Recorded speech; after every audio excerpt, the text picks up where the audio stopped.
नमस्कार दर्शकों, यह दुनिया रहस्यों से भरी हुई है। हर धर्म, हर परंपरा में कुछ ऐसे गूढ़ रहस्य हैं जो सदियों से अनसुलझे हैं। इस्लाम में एक नाम ऐसा है जो रहस्य, ज्ञान और अलौकिक शक्ति से जुड़ा हुआ है। वह है अल खिद्र। कहा जाता है कि वे अमर है, हर समय पृथ्वी पर मौजूद रहते हैं। वे जब भी किसी नेक बंदे को सही राह दिखाने की जरूरत होती है तो वो प्रकट हो जाते हैं। लेकिन क्या आप जानते हैं कि इस्लामिक ग्रंथों में वर्णित अल खिद्र कौन है? क्या वे वास्तव में एक फरिश्ता है, एक पैगंबर या और कुछ? क्या अल खिद्र की विशेषताएं किसी और की ओर इशारा करती हैं? आज इस वीडियो में हम आपको संत रामपाल जी महाराज द्वारा बताए गए गूढ़ रहस्यों से अवगत कराएंगे, जो साबित करते हैं कि अल खिद्र वास्तव में कौन थे और उनके पीछे की सच्चाई क्या है। देखिए इस वीडियो के माध्यम से। सुब्हानहू ताला ने इस अद्भुत, अद्वितीय और अनोखी कायनात को केवल 6 दिन में बनाकर 7वें दिन तख्त पर विराजमान होकर विश्राम किया, जिसका जिक्र कुरान ए पाक की सूरत फुरकानी 25 आयत 52 से 59 तथा पवित्र बाइबल के उत्पत्ति अध्याय 1 श्लोक 26 से अध्याय 2 श्लोक 3 में है। कहा जाता है कि अल्लाह ने पानी की बूंद से इंसानों की रचना की, पृथ्वी पर कीड़े, हाथी, पक्षी, जलचर आदि जीव जंतु बनाए और सबके भरण पोषण के लिए फलदार वृक्ष, उपजाऊ जमीन और वर्षा ऋतु बनाई। कहते हैं इंसानों की अलग अलग जिंदगी में आने वाली समस्याओं का समाधान भी अल्लाह ही करते हैं।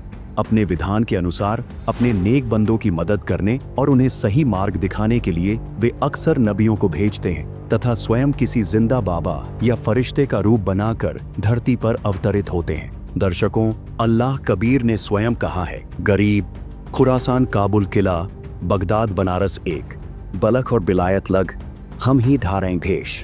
अर्थात जैसे काशी बनारस शहर में कुछ समय रहे, ऐसे ही बगदाद में रहे। बगदाद से मंसूर निकाला, बनारस से रामानंद का उद्धार किया, बल्ख शहर से सुल्तान इब्राहिम अधम को निकाला, बिलायत यानी इंग्लैंड तक हम अल्लाह कबीर जी ही वेश बदल कर लीला करते हैं। दर्शकों, दुनिया अल खिद्र को ही अल खिद्र के नाम से भी जानती है। अल खिद्र का महत्व इस्लाम की विभिन्न शाखाओं में भिन्न भिन्न पाया जाता है। शिया मुस्लिम में अल खिद्र को एक अमर बुद्धिमान व्यक्ति के रूप में देखा जाता है, जिनके पास अल्लाह का सर्वोच्च ज्ञान, इल्म है। कुछ कथाओं के मुताबिक अल खिद्र को पैगंबरों का संदेशवाहक और मार्गदर्शक भी माना जाता है। सुन्नी मुसलमानों में अल खिद्र को सर्वोच्च रूहानी इल्म रखने वाला व्यक्ति और एक नबी माना जाता है। मुस्लिम मजहब के लोग अलग अलग रूप में अल खिद्र को एक पैगंबर, अल्लाह के रसूल, एक संत या एक बुद्धिमान व्यक्ति के रूप में मानते हैं। अल खिद्र को ज्ञान के साथ साथ अल्लाह का सेवक भी माना जाता है। कई ग्रंथों में अल खिद्र को पैगंबर, फरिश्ता और संदेशवाहक के रूप में वर्णित किया गया है, जो संकट में लोगों की मदद करते हैं और गुप्त ज्ञान प्रदान करते हैं। मुस्लिम देशों में अल खिद्र की कई यादगार जगहें भी मौजूद हैं। अल खिद्र की विशेषताएं, जिन्हें पूरा मुस्लिम मजहब भी मानता है। कई मुस्लिम विद्वानों का मानना है कि अल खिद्र अविनाशी हैं और उनकी कभी मृत्यु नहीं होती। वे हर समय किसी न किसी रूप में पृथ्वी पर मौजूद रहते हैं। उन्हें असंख्य रूहानी शक्तियों यानी सिद्धियों का स्वामी माना जाता है तथा उन्हें समय चक्र की सीमाओं से परे माना जाता है, जो जब चाहे जहां चाहे प्रकट हो सकते हैं। दर्शकों, अल खिद्र की ये ही विशेषताएं उन्हें कादिर अल्लाह प्रमाणित करती हैं, क्योंकि ये विशेषताएं कादिर अल्लाह के सिवाय किसी की नहीं हो सकती।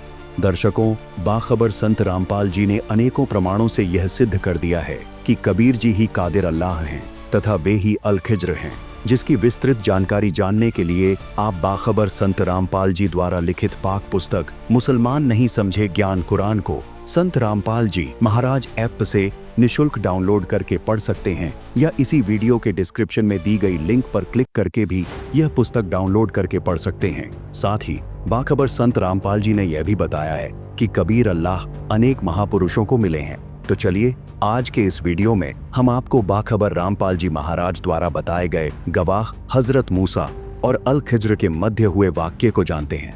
दर्शकों, बाखबर संत रामपाल जी महाराज बताते हैं कि कुरान ए पाक सूरह काफ 18 आयत 60 से 82 में जिक्र है, अल्लाह मूसा को उससे ज्यादा इल्म रखने वाले एक शख्स से मिलने के लिए भेजता है। 55 हदीसों में इस कहानी का विस्तार से जिक्र मिलता है। एक दिन हजरत मूसा सत्संग फरमा रहे थे। उनसे एक सत्संगी ने पूछा, हे मूसा, आज के दिन जमीन पर सबसे ज्यादा इल्म रखने वाला शख्स कौन है? हजरत मूसा ने बड़े गर्व से उत्तर दिया, मैं। अल्लाह को मूसा का ये अंदाज बिल्कुल पसंद न आया और कहा, मूसा, तेरी यह बात सुनकर मुझे बहुत दुख हुआ। तूने अपने आप को सबसे बड़ा इल्मी कैसे मान लिया? घुटनों के बल बैठे मूसा ने कहा, मैं आपका भेजा हुआ रसूल हूँ और मुझे सारा इल्म आपसे हासिल है, इसलिए मैंने ये कह दिया कि आज जमीन पर मेरे से ज्यादा इल्म किसी के पास नहीं है। अल्लाह ने कहा, मूसा, जमीन पर तेरे से ज्यादा इल्म रखने वाला शख्स मौजूद है और तेरा इल्म उसके इल्म के सामने कुछ भी नहीं। दर्शकों, यहाँ से एक बात और सिद्ध होती है कि जिसे मूसा जी कादिर अल्लाह मान रहे थे, जिसने मूसा जी पर पाक कतेब तौरेत नाजिल की थी, उसमें संपूर्ण इल्म नहीं है। साथ ही जिसे आज पूरा मुस्लिम समाज कादिर अल्लाह मानकर उसकी इबादत कर रहा है, जिसने कुरान पाक को हजरत मोहम्मद जी पर नाजिल की थी, क्योंकि तौरेत और कुरान पाक का ज्ञान देने वाला अल्लाह एक है, उसे भी संपूर्ण इल्म नहीं है। अन्यथा वह हजरत मूसा जी को संपूर्ण इल्म प्राप्त करने के लिए अन्य शख्स के पास नहीं भेजता, बल्कि मूसा जी को स्वयं बता देता वह इल्म तथा हजरत मोहम्मद जी को कुरान शरीफ सूरत फुरकानी 25 आयत 59 में यह नहीं कहता, उस कबीर अल्लाह की खबर किसी बाखबर से पूछो। दर्शकों, अब हम अपने उसी टॉपिक पर वापस आते हैं, जिसके बाद मूसा जी ने कहा, हे अल्लाह, मैं उस शख्स से मिलना चाहता हूँ ताकि मैं वो इल्म हासिल कर सकूं जो मेरे पास नहीं है। वो शख्स कहाँ रहता है और कैसे मिलेगा, ये बताने की मेहरबानी कीजिए।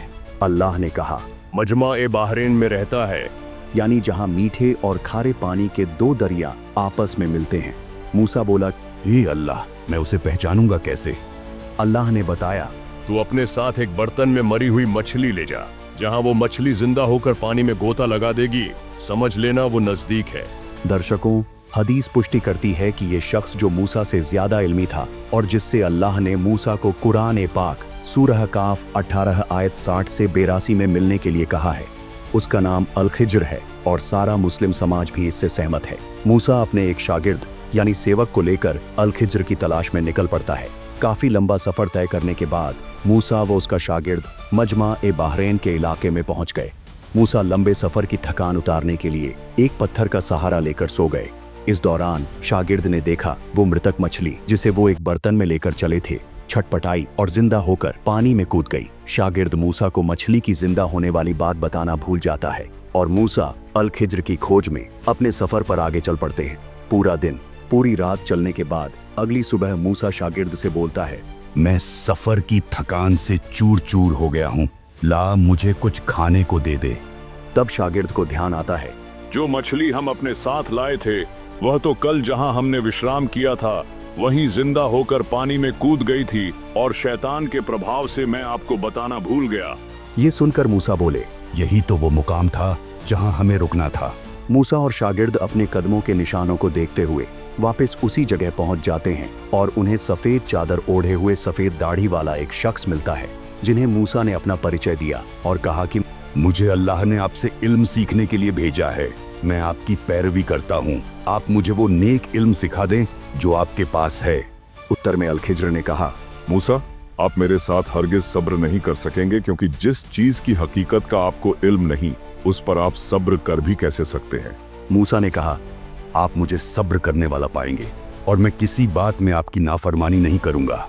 अल-खिज्र ने कहा कि अच्छा, अगर आप मेरे साथ चलना ही चाहते हो तो ध्यान रहे, आप किसी चीज के बारे में मेरे से सवाल ना कीजिएगा जब तक मैं खुद उसके बारे में ना बताऊं।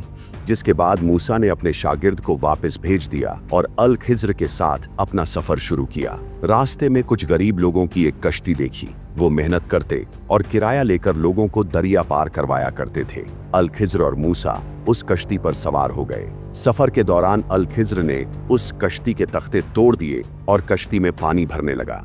लोग पानी बाहर फेंकने लगे और जैसे तैसे डूबने से बचे। ये देख मूसा ने इसे नापसंद फरमाया और अल-खिज्र से बोले, क्या लोगों को डुबाने का इरादा है?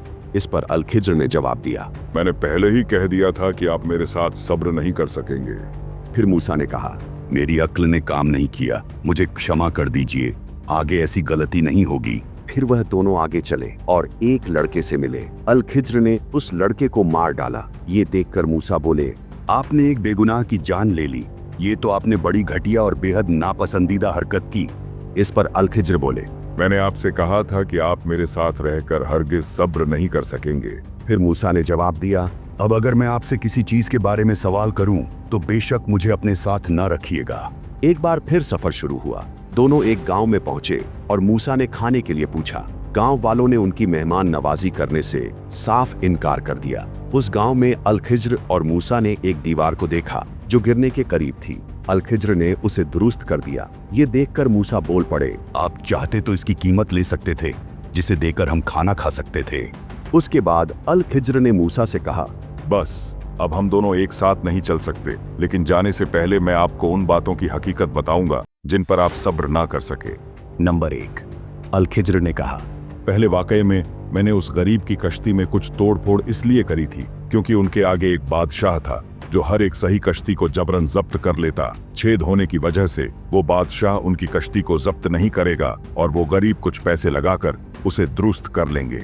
नंबर 2, दूसरे वाकये के विषय में अल-खिज्र ने बताया, जिस लड़के को मैंने मारा था उसके माँ बाप अल्लाह को चाहने वाले थे। हमें खौफ हुआ कि कहीं ये लड़का उन्हें अपनी सरकशी और कुफ्र से आजिज और परेशान ना कर दे, इसलिए हमने चाहा कि उन्हें उनका परवरदिगार उससे बेहतर पाकीज़गी वाला, वो उससे ज्यादा प्यार मोहब्बत वाला बच्चा इनायत फरमाए। नंबर 3, अल-खिज्र ने तीसरे वाकये के बारे में बताया। उस गांव में 2 यतीम बच्चे हैं जिनका खजाना उस दीवार के नीचे दफन है। उनका बाप बहुत नेक था। रब की यह चाहत थी कि ये दोनों यतीम अपनी जवानी की उम्र में आकर अपना ये खजाना उस रब की मेहरबानी और रहमत से निकाले। इन तीनों किस्सों की हकीकत बताने के बाद अल-खिज्र ने कहा, मूसा, ये थी असल हकीकत उन वाक़ियात की जिन पर आप सब्र ना कर सके। जिसके बाद हजरत मूसा जी अल-खिज्र से बिना इल्म प्राप्त किए ही वापस लौट आए थे। दर्शकों, इसी तरह अल्लाह कबीर, हजरत मोहम्मद, हजरत अली, मंशूर अली, उसकी बहन शिमली, सूफी संत रूमी, शेख फरीद, बलख शहर के बादशाह अब्राहिम अधम सुल्तान, विश्नोई धर्म के संस्थापक संत जम्भेश्वर जी, सिख धर्म प्रवर्तक बाबा नानक जी, संत दादू जी, संत मलुक दास जी, संत गरीब दास जी, संत घीसा दास जी व महाराष्ट्र के सुप्रसिद्ध संत नामदेव जी आदि को मिले, जिसकी संपूर्ण जानकारी बाखबर संत रामपाल जी महाराज ने अपने सत्संगों व अपने द्वारा लिखित पुस्तकों में दे रखी है। उसी आधार पर ही यह जानकारी इस वीडियो में बताई गई है, जो बाखबर संत रामपाल जी महाराज के ज्ञान का अंश मात्र है। अतः आप सभी दर्शकों से निवेदन है कि इस्लाम से जुड़े ऐसे ही रहस्यों से रूबरू होने के लिए बाखबर संत रामपाल जी महाराज के सत्संगों को YouTube चैनल मुसलमान नहीं समझे ज्ञान कुरान पर प्रतिदिन देखें। इस वीडियो को देखने के बाद आपकी क्या राय है, कमेंट में जरूर बताएं। ऐसी ही और वीडियो देखने के लिए हमारे चैनल को सब्सक्राइब करें और वीडियो को ज्यादा से ज्यादा शेयर करें। धन्यवाद।